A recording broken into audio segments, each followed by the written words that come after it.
Gerardo Herrera, ¿qué tal? Muy buenas tardes. Gracias por estar con nosotros una vez más.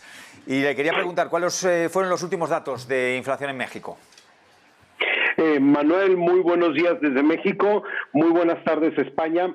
Pues efectivamente, Manuel, el día de ayer, 9 de mayo, el Instituto Nacional de Geografía y Estadística, que es la institución oficial que lleva este tipo de conteo, de este tipo de monitoreo, dio a conocer que para el mes de abril, como ya podemos ver en pantalla, el mes de abril del 2022, la inflación con respecto al mes anterior fue de 0.54%, lo cual nos lleva a una inflación, Manuel, de 7.68% anual, como bien podemos ver en la gráfica.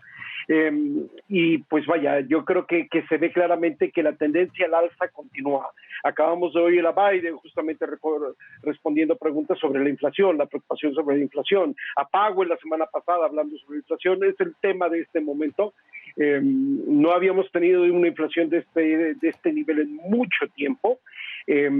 Pero mirando más de cerca, que es importante mirar las cifras de inflación con detalle, la inflación no subyacente, que es aquella de productos agropecuarios y de productos de energía que tienen alta volatilidad, registra un nivel de 9.07%, bastante alto. Y debo decir, particularmente, Manuel, para que nuestros amigos en España visualicen qué tan grave es el problema de la inflación en estos productos no subyacentes, baste comentar que dos productos emblemáticos de México, como el aguacate y el chile serrano, según los datos del INEGI, en el último mes el aguacate se incrementó un 13.94% y el chile serrano se incrementó un 25%. Le pido a nuestros amigos de España que visualicen, pues vaya, es como si la papa y el pan subieran en niveles de 13, de 20% allá. Entonces esto nos dice efectivamente cómo esta inflación no subyacente causa mucha preocupación, definitivamente causa mucha preocupación. El otro elemento de esta inflación no subyacente es la energía, que subió solamente un 5%, que de por sí ya es bastante, pero solamente subió un 5%, no un 13%, no un 25% como algún producto agropecuario, pero eso es debido a que el gobierno está aplicando lo que serían subsidios indirectos, particularmente al precio de la gasolina para los carros, ¿sí? Virtualmente puedo comentar que el gobierno, los ingresos extras que el gobierno mexicano está recibiendo por el incremento del precio del petróleo, los está utilizando para mantener el precio de la gasolina bajo control. De otra manera, el precio de la gasolina en México sería muchísimo mayor, ¿sí? Y pues esta es la situación. La inflación subyacente de aquellos productos que no son de alta volatilidad se sitúa por debajo, 7.22, pero pues de todas maneras con una tendencia claramente alcista. Gerardo, históricamente, ¿desde cuándo no vemos estos niveles de inflación en México? José Ricardo, pues verdaderamente eso nada más nos da una idea de lo grave que es esto. Tenemos más de 20 años. La última vez que tendríamos un nivel por arriba de este 7.69 fue justamente en 2001, que se llegó a un 8.11. Desde entonces México no ha tenido este nivel de inflación. Sabemos cuántas veces en los últimos años, en los últimos meses, en la última semana hemos hablado niveles no vistos, en la bolsa, en los tipos de cambio, pues la inflación se une a ese concierto de niveles históricos. Seguimos viviendo niveles históricos después de estos 2 años. Esperemos que las medidas que se están implementando contribuyan a amainar este ritmo galopante de la inflación. ¿Cuáles podrían ser las decisiones del Banco Central en la próxima junta con respecto a la tasa de referencia, Gerardo? Bueno, pues creo que no es sorpresa, la próxima reunión del Banco Central es justamente este jueves. Ya en su reunión de marzo subieron la tasa de referencia a 6.5, un alza fuerte.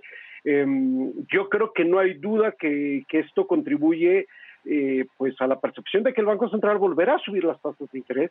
La pregunta, la discusión como la que tuvimos hace unos días para la Reserva Federal es 25 puntos base, 50 puntos base, y aquí refraseo lo que algún economista en México dijo: si subes 25 puntos base es que te importa mantener bajo control la inflación, si subes 50 puntos base es que no te importa el crecimiento.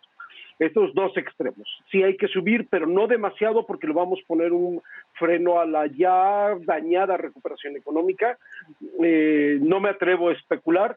Seguramente la próxima semana podremos comentar la decisión del Banco Central, pero yo creo que es prácticamente hecho que habrá un alza de tasas. La pregunta es ¿de qué magnitud ante estos niveles históricos de inflación? Los productos que están impulsando precisamente al índice, a la inflación, ¿cuáles son, aparte de la gasolina, mi querido Gerardo? Bueno, agropecuarios, como ya comenté, y también en la inflación no subyacente, cosa curiosa, fueron los servicios.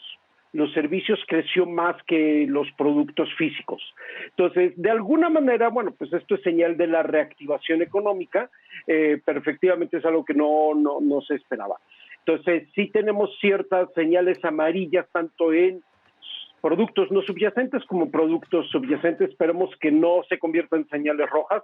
Un poco la perspectiva es que estos servicios crecieron por la reactivación económica y que se estabilizarán, que no se convertirá en una tendencia de crecimiento a mediano plazo. Bueno, pues vamos a estar muy pendientes. Manuel, creo que tienes ahí una pregunta, ¿verdad? Así es, Gerardo. Bueno, Joe Biden ha presentado su plan contra la inflación. La semana pasada el gobierno mexicano presentó el suyo. ¿Cómo va a servir? ¿Cómo va a afectar esto? ¿Son buenas medidas las que ha anunciado el gobierno mexicano? Sí, el famoso plan para el control de precios. Para nuestros amigos en España, lo que hizo este plan es que la canasta básica mexicana, contra la cual se mide el crecimiento de los precios, tiene 48 componentes. Este plan trata de monitorear y mantener bajo control 24 de esos 48 productos. En suma, Manuel, yo creo que funcionará a corto plazo funcionará, pero a largo plazo hay problemas, por ejemplo, de cadena de suministros, hay problemas de oferta. Se habla de acelerar la producción de granos. A ver, no es tan sencillo. Los granos, producir granos no es como apagar y prender una línea de manufactura, ¿sí? O que lo que no produjiste en marzo, abril, pues lo produces ahora en mayo, junio. Los granos tienen sus tiempos, entonces hay cierto escepticismo sobre la efectividad a mediano y largo plazo. A corto plazo no dudo que tendrán su efecto, pero las causas últimas de la inflación no es solo una cuestión de especulación, es una cuestión de cadena de suministros, de shocks de oferta y fundamentalmente de factores externos que cualquier plan de control de precios local de México, pues no puede inherir, como es el precio de los energéticos. Los energéticos se miden por precio internacional. Entonces, por mucho que quieran controlarlos, la presión para su subida pues viene de afuera, no viene de factores internos. Entonces, a corto plazo, repito, yo creo que tendrá un efecto positivo. Mediano y largo plazo habrá que ver. Creo que mantenemos el juicio abierto sobre eso.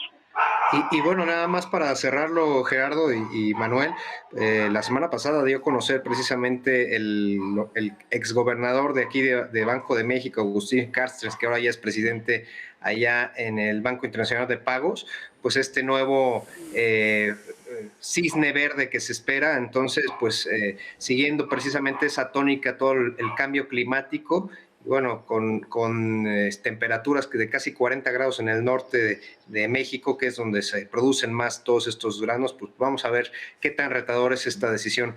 Gerardo Herrera, director de comunicaciones de Rysmatic Financial Institute, gracias por estar aquí con nosotros en Visión Global. Muchas gracias, José Ricardo, muchas gracias, Manuel, un gran saludo a España. Gracias, Gerardo. Saludos, José Ricardo, buenas tardes. Nos vemos mañana, Manuel, gracias.